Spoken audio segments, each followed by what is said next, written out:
আজকের আমাদের আলোচ্য বিষয় একটু গুরু তত্ত্ব নিয়ে আলোচনা হবে।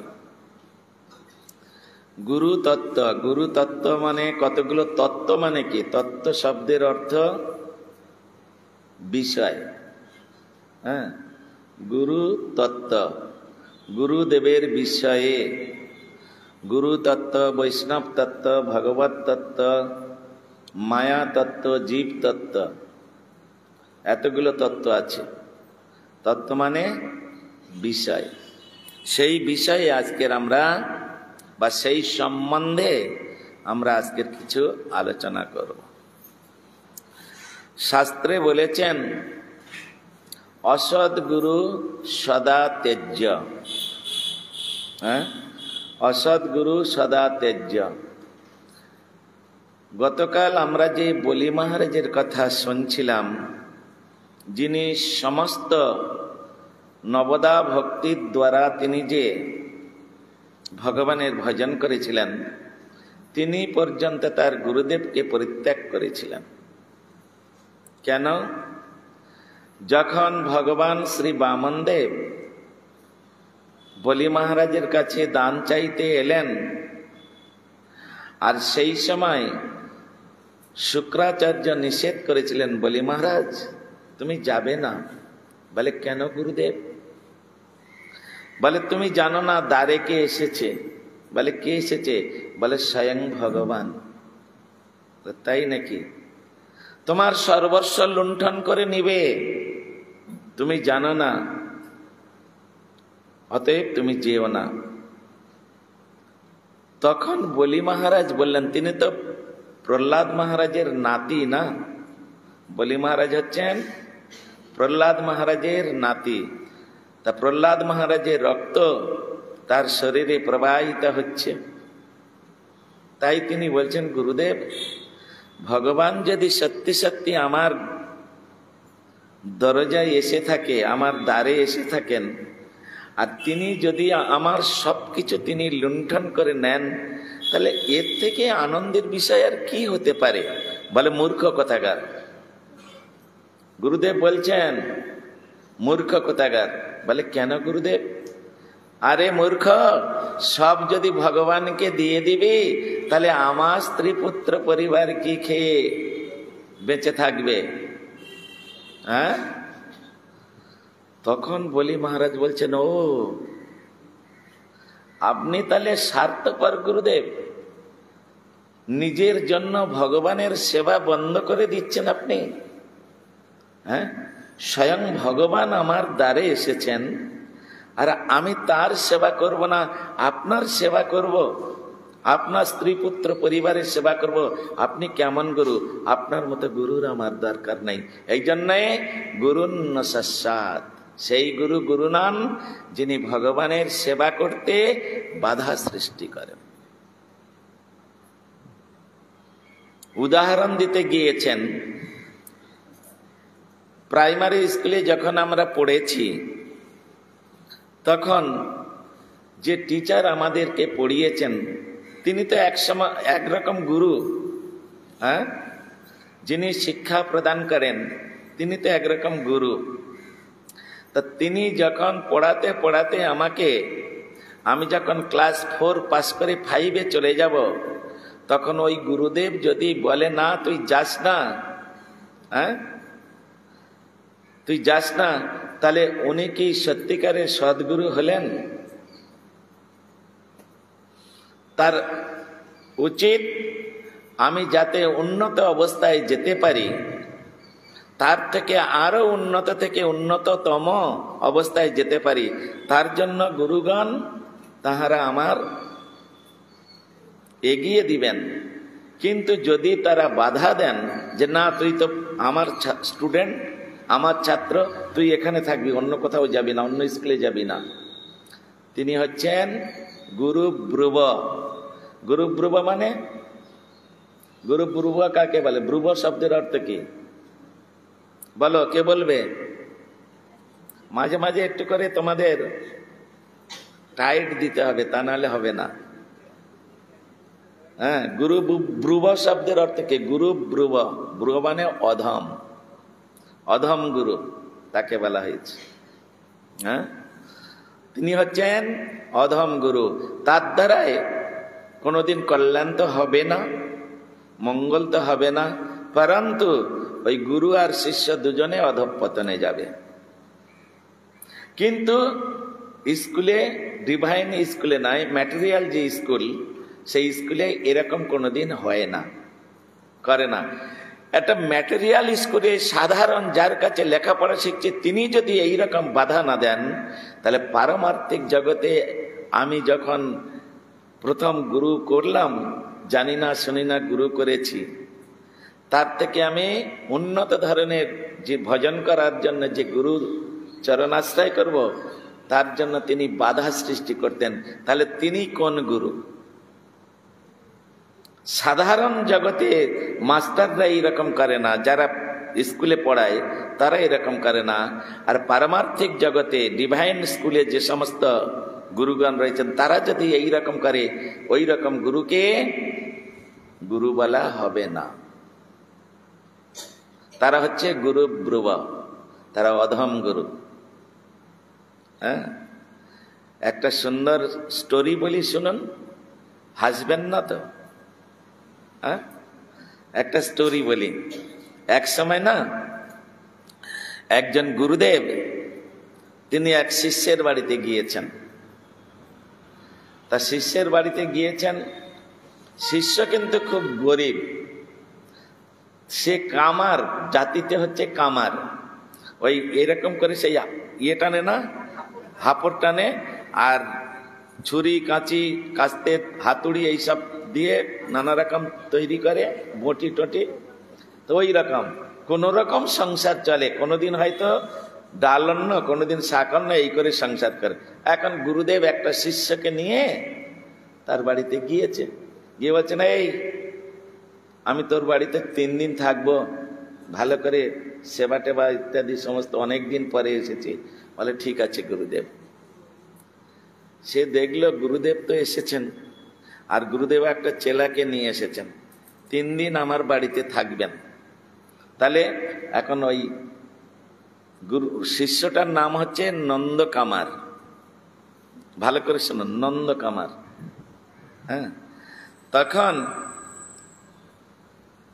উনি তখন কি করবেন, ঠিক আছে গুরুদেব, কোনো চিন্তা করবেন না, আপনি 3 দিন কেন, আমার বাড়িতে আপনি 1 মাস থাকুন, কোনো অসুবিধা নেই। শিষ্যের কর্তব্য। হ্যাঁ, গুরুদেবকে কি বলবে না, গুরুদেব আপনি চলে যান, বলবে না। ডাল খাক, শাক খাক, ভাত খাক, নুন খাক, যা খাক, গুরুদেবকে দিয়ে সেবা করবে। এখন গুরুদেব বলে, তাহলে বাবা তুই বেলা হয়ে গেছে, আমরা একটু স্নান টান সেরে নেই, তুই রান্না বান্নার ব্যবস্থা কর। তার স্ত্রী নন্দকুমার আর তার স্ত্রী, আর কেউ বাড়িতে নেই।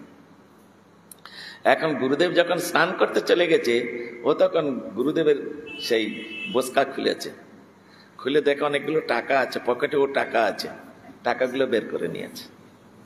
নিয়ে গিয়ে স্ত্রীকে বলেছে, এই তুই তখন অন্যটা কর, আমি একটু বাজার করে নিয়ে আসি। এই বলে বাজারে চলে গেছে। বাজারে গিয়ে অনেক রকম সমস্ত সব সবজি কিনেছে, মিষ্টি টিষ্টি এটা সেটা নানা রকম কিনেছে। ব্যাস রান্না বান্না হয়েছে। রান্না বান্না হয়ে ঠাকুরের ভোগ টোগ লাগিয়ে এখন প্রসাদ দিয়েছে, সেবা দিয়েছে। একেবারে স্তরে স্তরে বেশ বড় থালার মধ্যে মাঝখানে অন্ন দিয়েছে, চারিদিকে 8-10 রকমের ভাজি, আর তারপর বাটিতে বাটিতে সমস্ত সব সবজি একেবারে 8-10 রকমের। তখন গুরুদেব বলছেন, বলে হ্যাঁ রে নন্দ, বলে গুরুদেব তুই এ কি করেছিস, এ তো অন্নকূট বানিয়ে দিয়েছিস। বলে কি করব গুরুদেব, আপনি অনেকদিন পরে এসেছেন, আর কি করব, তা গুরু সেবাই তো শিষ্যের কর্তব্য।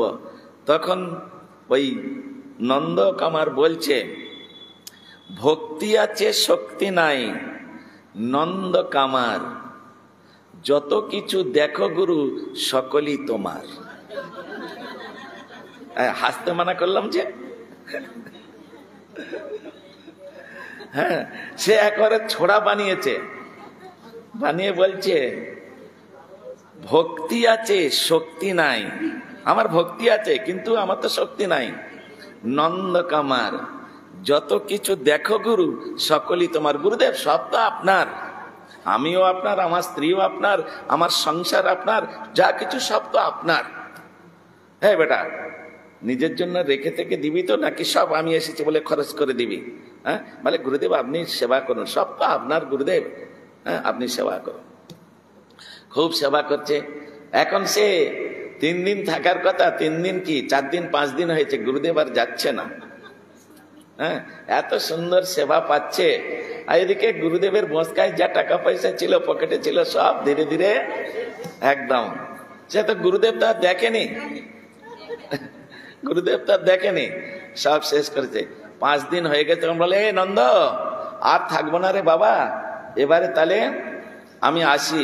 অনেক দিন, আমি 3 দিন থাকবো বলেছিলাম, তুই যা সেবা করেছিস তা আমি প্রাণ ভরে তোকে আশীর্বাদ করি। বলে গুরুদেব শুধু আশীর্বাদ করলে হবে? দাঁড়ান দাঁড়ান, প্রণামীটি দিই। হ্যাঁ, যাবার সময় প্রণামী দিতে হয়, গুরু বৈষ্ণব বাড়িতে এলে অন্তত কিছু প্রণামী দিতে হয় যাবার সময়। তো প্রণামী এই বলে আবার 1000 খানেক টাকা প্রণামী দিয়েছে। তখন গুরুদেব চিন্তা করছে, বেটা এত টাকা পায় কোথায়, সামান্য হাপড় চালিয়ে, আরে এত টাকা 5 দিনে যা খরচ করেছে অন্তত 5000 টাকা খরচ করেছে। হ্যাঁ, আবার 1000 টাকা প্রণামী দিচ্ছে, বেটা এত টাকা, এ তো আমি তো শুনেছি এর নাকি নুন আনতে পান্তা ফুরিয়ে যায়। হ্যাঁ, আর এ পাচ্ছে কত, কোথায়? তো যাই হোক, প্রণামী টনামী নিয়ে এখন গুরুদেব আরেকটা শিষ্যের বাড়িতে যাবেন, আরেকটা শিষ্যের বাড়িতে যাবে। তখন কি করবে, একটা নদী পথে যেতে হবে, নৌকা ঠিক করেছে। গুরুদেব চেলাকে বলেছে, তার সঙ্গে যে চেলাটা ছিল, একটা নৌকা ঠিক কর, ওই মুখ শিষ্যের বাড়িতে যাব। বলে ঠিক আছে, একটা নৌকা ঠিক করেছে। আর এদিকে গুরুদেব চলে গেছে নৌকায়, চেলাটা। এদিকে গুরুদেব তখন ওই টাকাটা ওর কাছ থেকে নিয়েছে, প্রণামী দিয়েছে না 1000 টাকা, নিয়ে পকেটে রাখতে গেছে, গিয়ে দেখে পকেটে টাকা নাই। আমার পকেটে তো টাকা ছিল, গুরুদেব বলছেন, কিন্তু পকেটে একটা টাকা নাই তো, কি হলো? তখন বস্কার মধ্যে হাত দিয়ে দেখছে, সেখানেও কোনো টাকা পয়সা নাই। বলে কি রে, কি বাবা, কি খবর কি? বলে কি হয়েছে গুরুদেব, কি হলো? বলে কি হলো মানে, আমার পকেটে টাকা ছিল, আমার বস্কার মধ্যে টাকা ছিল, সেসব কোথায় গেল? বলে গুরুদেব আমি তো আগেই বলেছি, ভক্তি আছে শক্তি নাই নন্দ কামার, যত কিছু দেখো গুরু সকলই তোমার। এই প্রণামীটাও আপনার টাকা গুরুদেব, এই প্রণামীটাও আপনার টাকা, আপনি নিয়ে যান। হ্যাঁ, যা খাওয়ানোর খাইয়ে দিয়েছি, মাঝখান থেকে আমার লাভ হলো, আপনার প্রসাদ পেয়েছি ভালো ভালো। হ্যাঁ, আপনার পয়সা দিয়ে আপনার সব কিছু করে নিয়ে যান, সব তো আপনার। ও ঠিক আছে। তখন গুরুদেব বলছেন, দাঁড়া, তোর আমি ব্যবস্থা করছি, সব আমার। বলে হ্যাঁ গুরুদেব, যত কিছু দেখো গুরু সকলেই তোমার। বলে ঠিক আছে। শিষ্যটাকে ডেকেছে, এই এদিকে এদিকে ডেকেছে। বলে এর ঘরে যা কিছু আছে সব নৌকাতে তোল, সব নৌকা, সব যখন আমার তখন আমি নিয়ে যাই। এই বলে বেচারার বাড়িতে একটা ঝাড়ু দিবে সেও রাখেনি, সব গুরুদেব নৌকাতে উঠিয়েছে, সব নৌকাতে উঠিয়েছে। উঠে চলে যাবে। এখন ও তো প্রণাম টনাম করে আর চলে গিয়েছে, মানে প্রণাম টনাম করেছে, গুরুদেব চলে, নৌকাতে এখনো ওঠেনি, নদীর পারে দাঁড়িয়েছে সবে।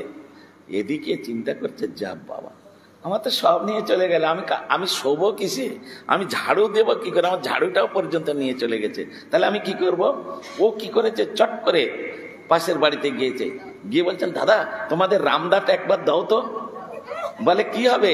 বলে দাও না, আমি এক্ষুনি এসে ফিরিয়ে দেবো, চিন্তা নেই, রামদাটা দাও দাও দাও, শিগগির দাও, এক্ষুনি দাও।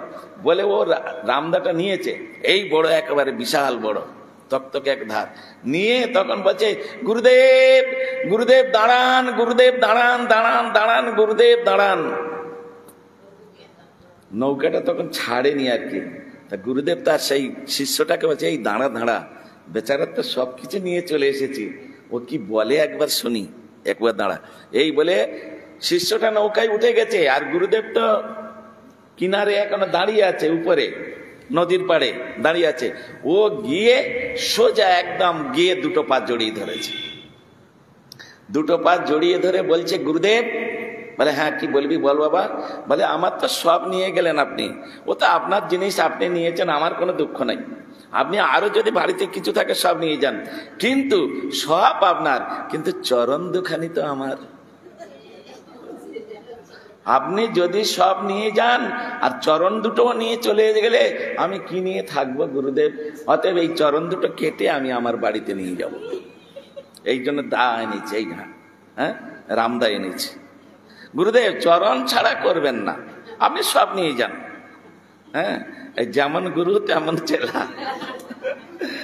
হ্যাঁ, যেমন গুরু তেমন চেলা।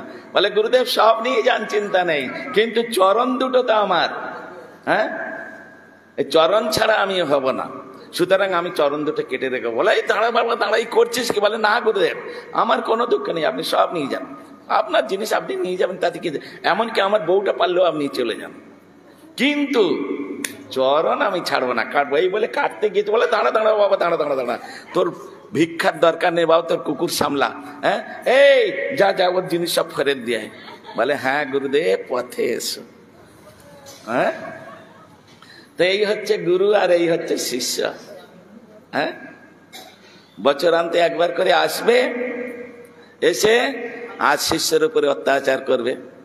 হ্যাঁ, আর তারপর গুরুদেব চলে গেল, বামন গেল ঘর, তারপরে তো আপনারা জানেন।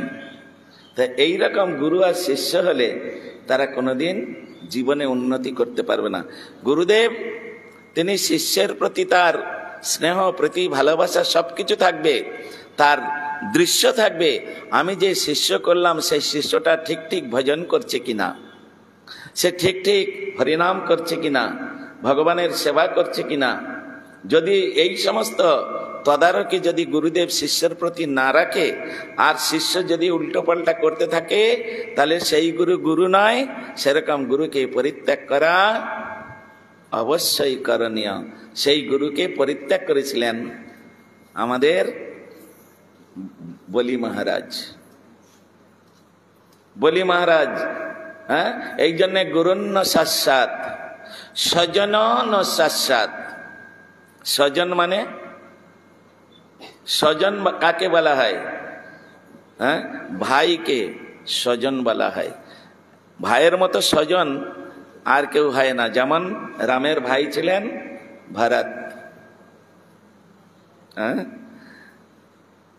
স্বজন হচ্ছে ভাই, তা স্বজনকে পরিত্যাগ করেছিলেন। স্বজন শাশ্বত, যে স্বজন আমাকে হরিভজন করতে দিবে না, ভগবানের সেবা করতে দিবে না, ওই রকম ভাইকে পরিত্যাগ করা অবশ্যই কর্তব্য। কে করেছিলেন?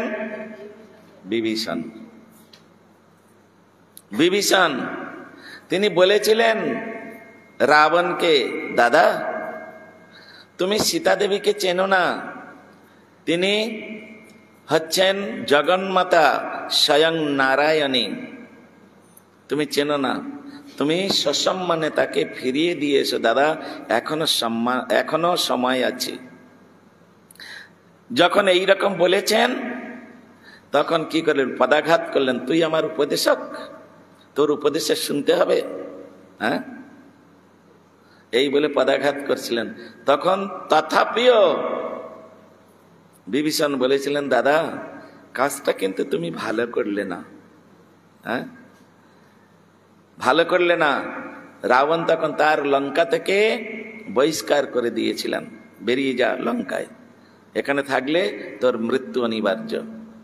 তখন তিনি প্রণাম করে দিয়ে, জ্যেষ্ঠ ভ্রাতা পিতৃতুল্য, হ্যাঁ, সে তার মতো যা ব্যবহার করুক, সে ব্যবহার খারাপ করেছে বলে আমিও ব্যবহার খারাপ করব, তার সঙ্গে তফাৎটা কি থাকলো?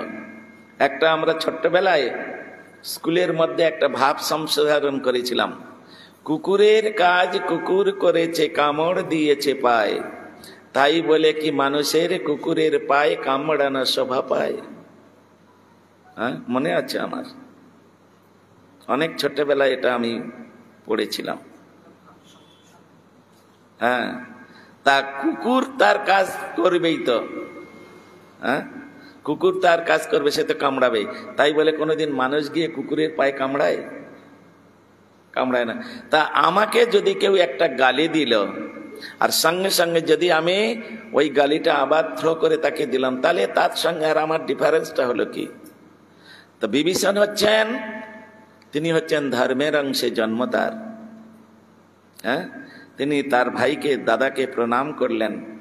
প্রণাম করে তখন বলছেন, দাদা তাহলে তুমি যখন আমাকে আর লঙ্কাতে থাকতে দিচ্ছ না, তখন আমার তো একটা আশ্রয় দরকার, কাউকে আশ্রয় করে তো আমাকে থাকতে হবে। হ্যাঁ, তো সুতরাং আমি চলে যাই এই নিখিল বিশ্ব ব্রহ্মাণ্ডের যিনি সর্বাশ্রয়, হ্যাঁ, সবাইকে যিনি আশ্রয় প্রদান করে, তুমি তো আমায় আশ্রয় দিলে না। তোমার আশ্রয়ে অনেক ইচ্ছা ছিল, তোমার আশ্রয় থেকে আমি ভগবান রামচন্দ্রের সেবা করব, কিন্তু যেহেতু তুমি হতে দিলে না, সুতরাং নিখিল বিশ্ব ব্রহ্মাণ্ডের যে সমস্ত ব্যক্তির আশ্রয়, আমি সেই সর্বাশ্রয় ভগবান রামচন্দ্রের। বলে ওই ভিখারির চরণে যাচ্ছিস, যা যা, ও তো মরবে, তুইও মরবি, এই বলে তাকে পদার্থ করে। এই জন্যে গুরুন্ন সস্যাৎ স্বজনন সস্যাৎ, পিতান্ন সস্যাৎ জননী ন সস্যাৎ। হ্যাঁ, পিতাকে ত্যাগ করেছিলেন কে?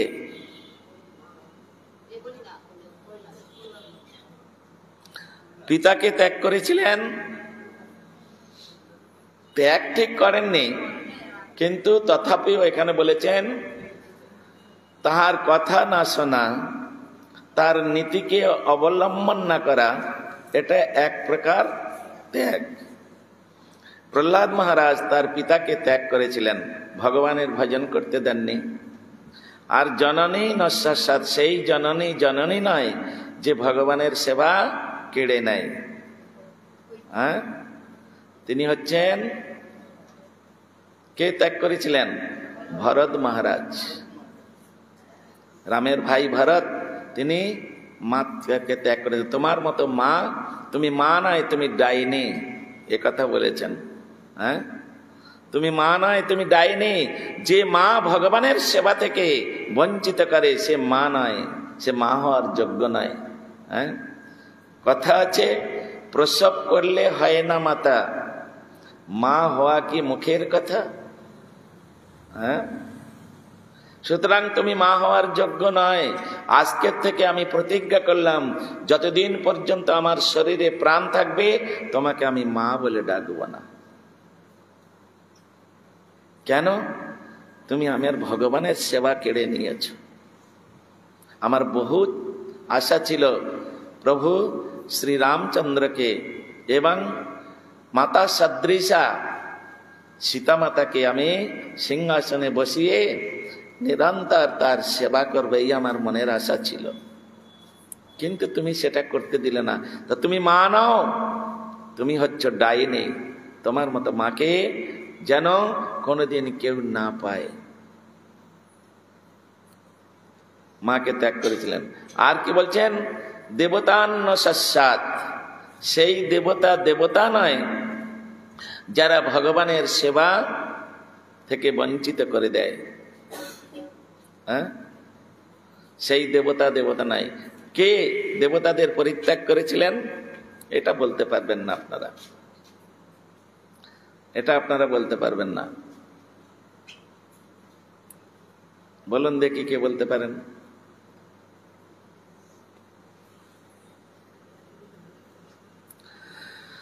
দেবতাদের পরিত্যাগ করেছিলেন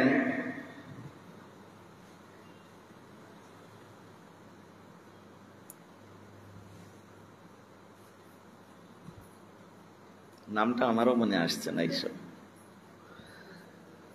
যিনি দেবতাদের হয়ে যুদ্ধ করেছিলেন,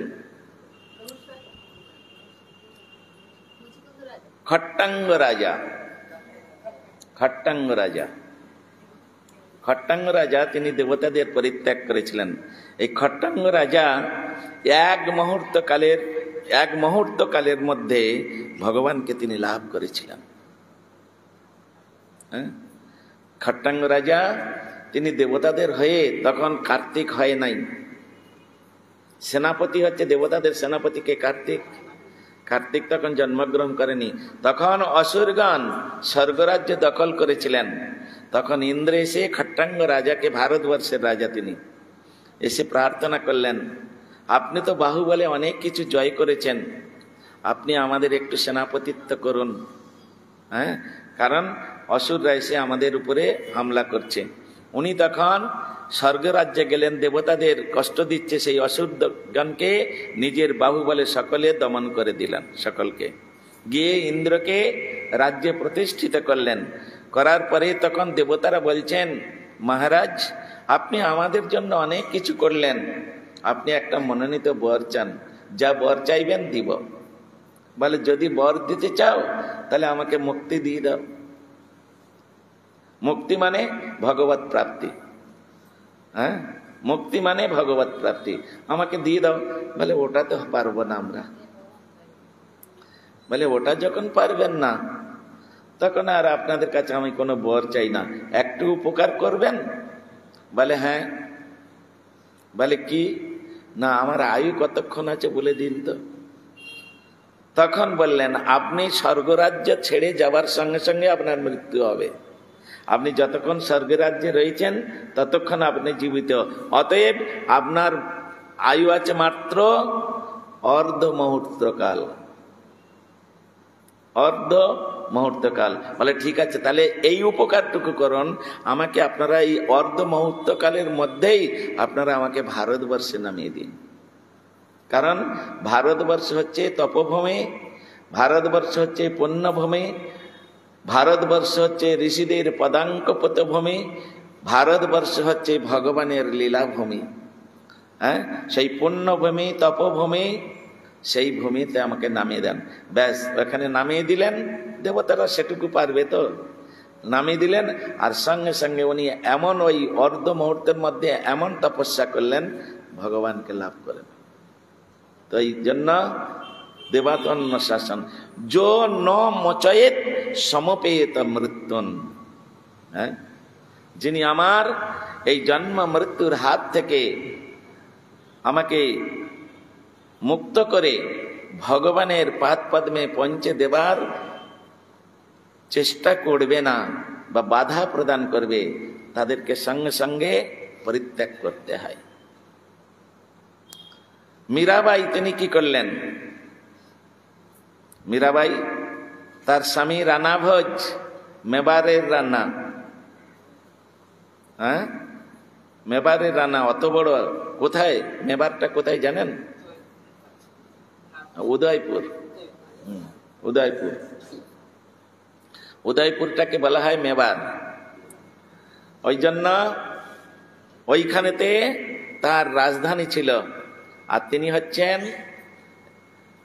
কোনদিন সূর্য যার মুখ দেখতে পায় না, সেই রকম একটা রানী তিনি। হ্যাঁ, মহারানী, রানী নয়। তা তিনি কি করলেন?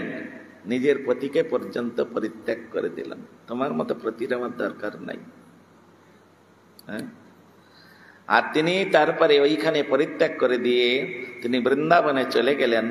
আর বৃন্দাবনে সেখানে এখনো পর্যন্ত মীরাবাইয়ের মন্দির আছে, দেখবেন। হ্যাঁ, নিধুবনের কাছাকাছি ওইখানে মীরাবাইয়ের মন্দির। মীরাবাই ওখানে ভজন করলেন। আর ভজন করে তিনি গিরিধারী লালের ভজন করেছিলেন। মেরে তো গিরিধারী গোপাল দোসরা না কই। হ্যাঁ, হে গিরিধারী, মেরে তো গিরিধারী গোপাল, তুমি আমার জীবনে একমাত্র, আর যেন দ্বিতীয় কেউ না আসে। গিরিধারী লাল তাকে দর্শন দিয়েছিলেন, তাকে পেয়েছিলেন, কিন্তু ব্রজ প্রেম তিনি লাভ করতে পারেননি। কেন বলেন তো? একটু আগে আপনারা কীর্তন শুনেছেন। হ্যাঁ, একটু আগে আমরা কীর্তন করেছি, আতপ রহিত সুরজ নাহি জানি, রাধা বিরহিত মাধব নাহি মানি। যেখানে রাধা নাই সেখানে ব্রজ প্রেম পাওয়া মুশকিল। হ্যাঁ, তা উনি তো রাধারানীর ভজন করেননি, সিঙ্গেল কৃষ্ণের ভজন করেছেন। উনি যুগল উপাসনা করেননি, সিঙ্গেল কৃষ্ণের ভজন করেছিলেন। সেই জন্য ব্রজ প্রেম উনি পাচ্ছেন না। ব্রজ রস মাধুরী, লীলা মাধুরী, এগুলো আস্বাদন করতে পাচ্ছেন না। তখন চিন্তা করলেন কি করা যায়। আমি কিভাবে? তখন কোন এক প্রাচীন সন্ন্যাসী তিনি তখন মীরাবাইকে বললেন, মীরা, তুমি যদি এই ব্রজপ্রেম আস্বাদন করতে চাও তাহলে তুমি কি করবে না, রাধারানীর ভজন তোমার করতে হবে, আর তুমি সনাতন গোস্বামীর চরণ আশ্রয় করো। কেন? তিনি একমাত্র এই ব্রজের বড় বাবা বলে বিখ্যাত, আর তিনি সকলকে ব্রজ প্রেম প্রদান করেন। হ্যাঁ, তা তুমি হরে কৃষ্ণ, জয় শ্রী রাধে। আসুন বাবা, ভিতরে আসুন, ভিতরে চলে আসুন।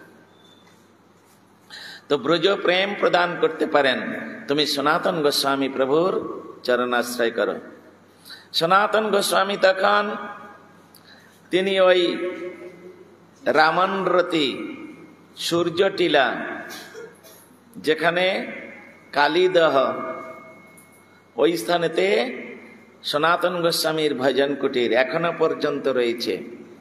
হ্যাঁ, সনাতন গোস্বামী কি করতেন, তার ভজন কি রকম, তিনি প্রত্যহ মথুরা যমুনায় স্নান করতেন, বৃন্দাবনে থাকতেন, যমুনায় স্নান করতেন, আর যমুনায় স্নান করে দিয়ে তিনি মথুরায় যেতেন, আটা ভিক্ষা করতেন, আর ওখানে অল্প একটু আটা ভিক্ষা করে উনি চলে যেতেন গিরিরাজ গোবর্ধন, গিরিরাজ গোবর্ধন পরিক্রমা করতেন, করে আবার বৃন্দাবনে এসে সন্ধ্যাবেলায় যমুনার জলে আটাটা গুলে শুকনো কাঠ জেলে তার মধ্যে পুড়িয়ে ওটাই তিনি গ্রহণ করতেন।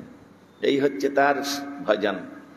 তো বৃন্দাবন থেকে মথুরা 15 কিলোমিটার রাস্তা, মথুরা থেকে গোবর্ধন 28 কিলোমিটার রাস্তা, আর গোবর্ধনটা পরিক্রমা করতে 21 কিলোমিটার, আবার ওখান থেকে বৃন্দাবনে আসতে প্রায় 32 কিলোমিটার রাস্তা।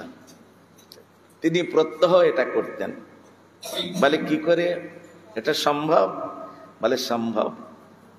হ্যাঁ, এটা সম্ভব। কখনো কখনো কোন কোন ভক্তের কাছে ধাম সংকুচিত হয়ে যেতেন, হ্যাঁ, সংকুচিত হন, আবার কখনো কখনো বিকশিত হন। ভগবান কৃষ্ণচন্দ্র তিনি নন্দ মহারাজের নবলক্ষ ধেনু, তিনি প্রত্যহ ওই ছটিকড়া থেকে আর ভান্ডির বাটে নিয়ে যেতেন। ছটিকড়া থেকে ভান্ডির বাট হচ্ছে কম করে 36 কিলোমিটার রাস্তা। তার নবলক্ষ ধেনু নিয়ে যাবে কখন, সেখানে লীলা করবেন কখন, আবার ফিরে আসবেন কখন, সন্ধ্যার আগে। হ্যাঁ, যেতে যেতেও পারবে না, সন্ধ্যা হয়ে যাবে। তাহলে কি করে হতো, ওখানে অঘটন ঘটন পটয়সী ভগবতী যোগমায়ার দ্বারায় ধাম সংকুচিত হয়ে যেত ভগবানের ইচ্ছায়। সেই রকম কোন কোন ভক্তের ইচ্ছায় ধাম সংকুচিত হয়ে যায়, চোখের পলকে একদম পৌঁছে যাবে, কোনো চিন্তা নাই। নারদ ঋষি তিনি সব গর্তে, বিশ্ব ব্রহ্মাণ্ডে সর্বত্রে ঘুরে বেড়ান। কখনো এই দেখছেন মর্তলোকে, এক্ষুনি দেখবেন আবার স্বর্গে। কেন? মনের দ্বারায়, মনোরথে, মন একটা রথ, সেই মনোরথে তাহারা ভ্রমণ করেন। এই জন্য এই স্থানেতে ভগবান শ্রীকৃষ্ণ তিনি ওই প্রকার। তো ছোট এই সনাতন গোস্বামীর তিনি এইভাবে ভজন করতেন। তা মীরাবাই উনি একটা পাতার কুটির করে সনাতন গোস্বামী তার মধ্যে বসে তিনি নাম জপ করতেন, আর প্রত্যহ তিনি 1 লক্ষ নাম জপ করতেন, আর গ্রন্থ লিখতেন নানা প্রকারে। এই সমস্ত তার ভজন ছিল। তো তখন কি হলো, মীরাবাই সেখানে গিয়েছেন, গিয়ে দূর থেকে প্রণাম করে, বাইরে থেকে, কুটিরের বাইরে থেকে প্রণাম করে বলছেন যে কুটিরের মধ্যে যে মহাপুরুষ আছেন তিনি একবার বাইরে আসুন, আমি তাহার দর্শন পিপাসার্থী।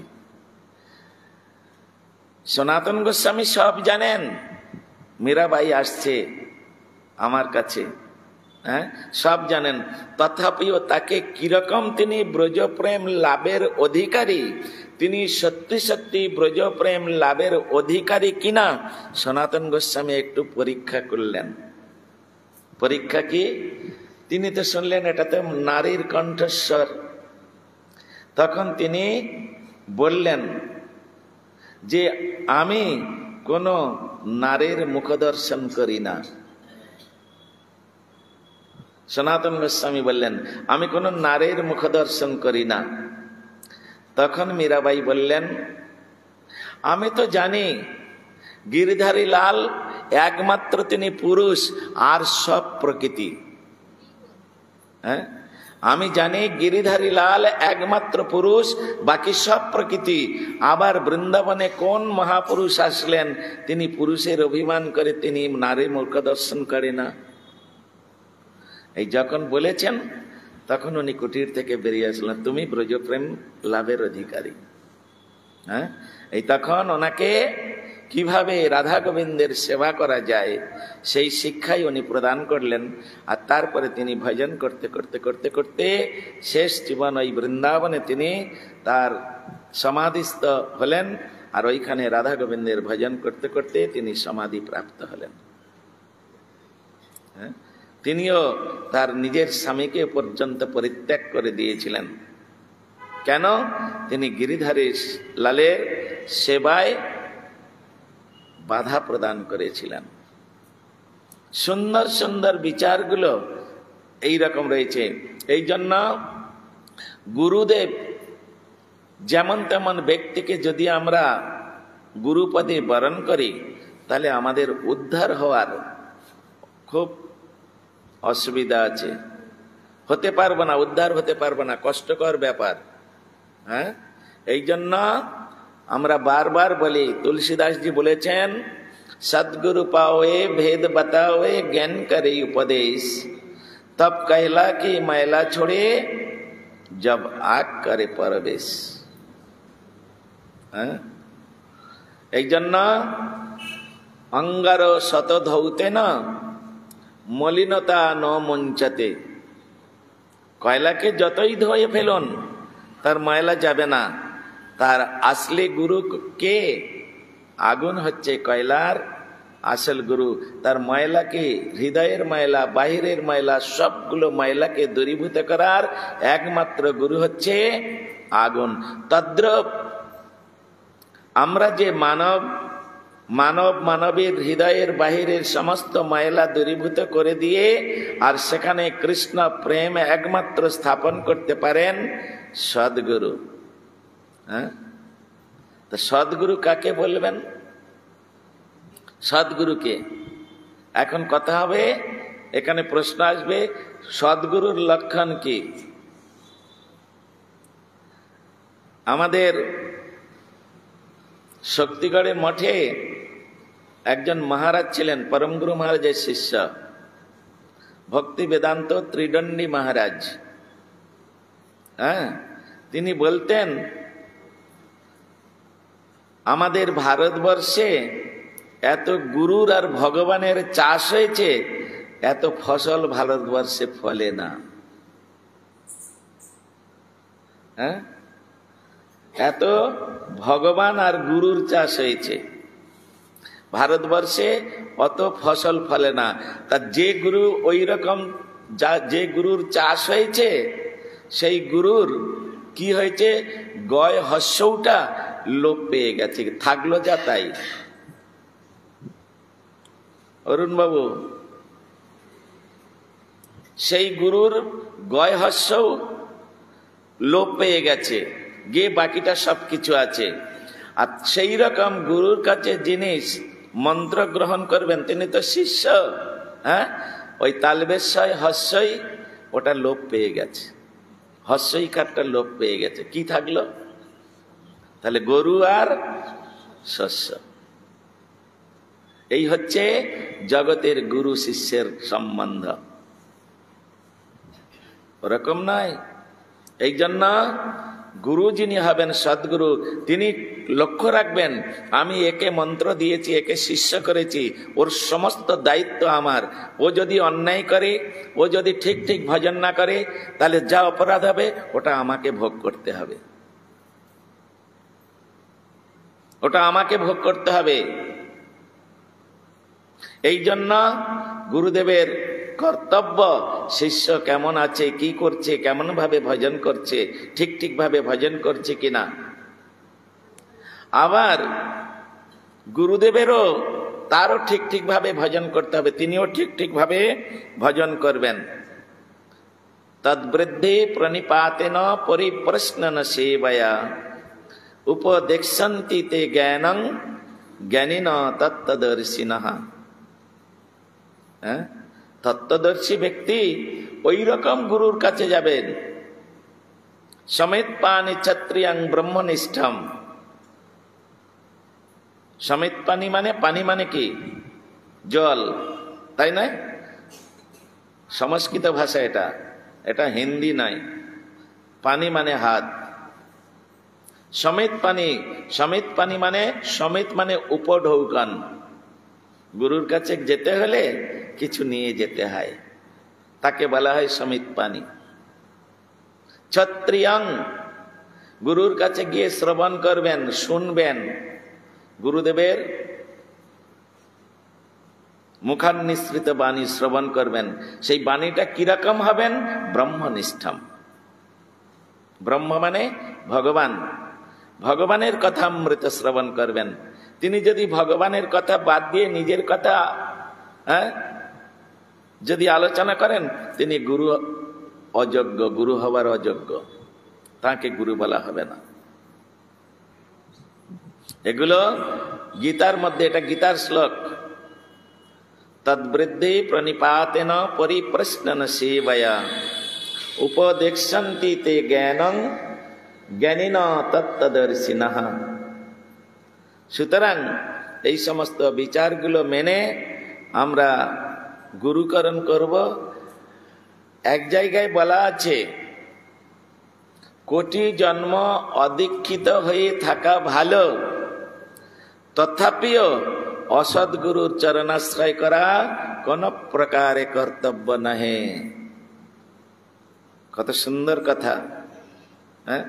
আর আমরা বাড়িতে নাপিত ধোপা রাখে, যেমন একটা নাপিত থাকে, চুল কেটে দিয়ে যাবে, মাসে মাসে এসে ধোপা কাপড় কেচে দিয়ে যাবে, ওই রকম একটা গুরু রেখে দিয়েছি। এই গুরুর মন্ত্র নেড়েন, তা না হলে হাতের জল শুদ্ধ হয় না। আমি 24 পরগনা একটা বাড়িতে গিয়েছি, বলছে মহারাজ সবাইকে, এবারে গুরুদেব এসেছিলেন, সবাইকে দীক্ষা দিয়ে দিয়েছি। হ্যাঁ, সবাই এখন সব শুদ্ধ করে দিয়েছি সব। হ্যাঁ, তার দেখেছি তার বাড়িতে কড়াইয়ের মধ্যে এক কড়াই অমেধ্য রান্না হয়ে আছে। হ্যাঁ, তা সব শুদ্ধ করেছে। এটা শুদ্ধ বস্তু না অশুদ্ধ বস্তু? দীক্ষা শব্দের অর্থ হচ্ছে দিব্যং জ্ঞানং যত দদ্যাৎ কুর্যাৎ পাপস্য সংশয়ম, তাকেই দীক্ষা বলে। আমার দীক্ষা মানে একটা জন্ম হলো। আমি যেভাবে চলছিলাম, যে আচার আচরণে চলছিলাম, সম্পূর্ণ সেটাকে চেঞ্জ করতে হবে, তবে হবে দীক্ষা। তা নাহলে ওই নাপিত ধোপা রাখার মতো গুরুকরণ করে নিলাম, হ্যাঁ, ওটার দ্বারায় কোনোদিন শিষ্যের মঙ্গল হবে না, গুরুর তো হবে না। ওই যেমনি গুরু তেমনি চেলা, টক দই তার ফুটোমালা, ওর দ্বারাই হবে না। এই জন্য সদগুরু পাও এ ভেদ বাতাও এ জ্ঞান করে উপদেশ, তব কৈলা কি मैला छोड़े जब आग करे परवेश। সেই রকম গুরু করতে হবে, যার সেরকম পাওয়ারিটি আছে, পার্সোনালিটি আছে, সাধন ভজনে যার দখল আছে, যিনি 24 আওয়ার্স ব্রহ্মনিষ্ঠম, ব্রহ্মের সেবায় যার নিষ্ঠা আছে। আমি তো নিজেই গৃহস্থ, স্ত্রী পুত্র পরিবার নিয়ে সংসার কর্দমে হাবুডুবু খাচ্ছি, আবার একটা গুরু করলাম, সেও দেখছি স্ত্রী পুত্র পরিবার নিয়ে পড়ে আছে, তাহলে সে আমার কি করে উদ্ধার করবে? পাট থেকে কি করে টেনে তুলবে? সে তো নিজেই সংসারের ঘানি টানছে, মায়ের ঘানি টানছে। ওরকম হবে না। এই সমস্ত বিচারগুলো আমাদের মেনে চলতে হবে। তো সুতরাং গুরু তত্ত্বটা, যতগুলো তত্ত্ব আছে, বৈষ্ণব তত্ত্ব আর গুরু তত্ত্ব সব থেকে হচ্ছে কঠিন তত্ত্ব। হ্যাঁ, এই গুরুর চরণে অপরাধ আর বৈষ্ণব চরণে অপরাধ, এই দুটো জায়গায় অপরাধ হলে এই অপরাধ মার্জনা কোনোদিন হয় না। ভগবানের কাছে অপরাধ করুন, নামের কাছে অপরাধ করুন, ধামের চরণে অপরাধ করুন, সব অপরাধ খালন হয়ে যাবে। কিন্তু বৈষ্ণব অপরাধ, হরিস্থানে অপরাধ তারে হরি নাম, আর বৈষ্ণব স্থানে অপরাধ নাই কেড়ান। আমরা ওটা সবাই জানি, কিন্তু ওইটাই আগে করি। ও আবার বৈষ্ণব নাকি? বৈষ্ণব হয়েছে? হ্যাঁ, মুরারি আবার একটা বৈষ্ণব নাকি? হয়তো সে রেগে টেগে দুটো কথা বলে দিল, ব্যাস তেলে বেগুনে হয়ে গেলাম। ওরা আবার বৈষ্ণব নাকি? এই তো আমাদের চিন্তাধারা। ওই রকম চিন্তাধারা নিয়ে কোনোদিন সাধন ভজন করা যায় না। কাহারে না করে নিন্দা কৃষ্ণ কৃষ্ণ বলে, অজেয় চৈতন্য সেই জিনিবে কহেলে। হ্যাঁ, আর কীর্তনের মধ্যে বললেন, গাও পুন পুন গৌরাঙ্গের গুণ, সরল হইয়া মন এভব সাগরে এমন দয়াল না দেখি যে একজন। কত সুন্দর বিচার দিয়েছেন আমাদের মনের ঋষিগণ। কত সুন্দরভাবে আমরা যাতে পদস্খলিত ভজন সাধন থেকে যাতে আমরা পদস্খলিত না হই, তার জন্য কত সুন্দর একটা ব্যান্ডিং দিয়ে গেছে, বেড়া দিয়ে গেছে। তোমরা এই বেড়ার মধ্যে থেকে ভজন করো। বেড়া মানে নিয়ম কানুন উপদেশ, এটা হচ্ছে এক প্রকার বেড়া, প্রাচীর। এর মধ্যে ভজন সাধন করো, এই সব নিয়ম মেনে তোমাদের পদস্খলিত হবার কোনো প্রকার সম্ভাবনা নেই, তোমরা উত্তীর্ণ হবে। হ্যাঁ, এই তো হচ্ছে আমাদের ব্যাপার। তো ঠিক আছে, আজকের এইখানে থাক, আগামীকাল আবার সবাই আসবেন। এখন ঠাকুরের আরতি দর্শন করুন। বাঞ্ছা কল্পতরুভ্যশ্চ কৃপা সিন্ধুভ্যেব চ পতিতানাং পাবনেভ্যো বৈষ্ণবেভ্যো নমো নমঃ। এইখানে রহিল গ্রন্থ অমৃত লহরে, আরে প্রেমানন্দে বাহু তুলে বলো হরি হরি। নিতাই গৌর প্রেমানন্দে হরি হরি।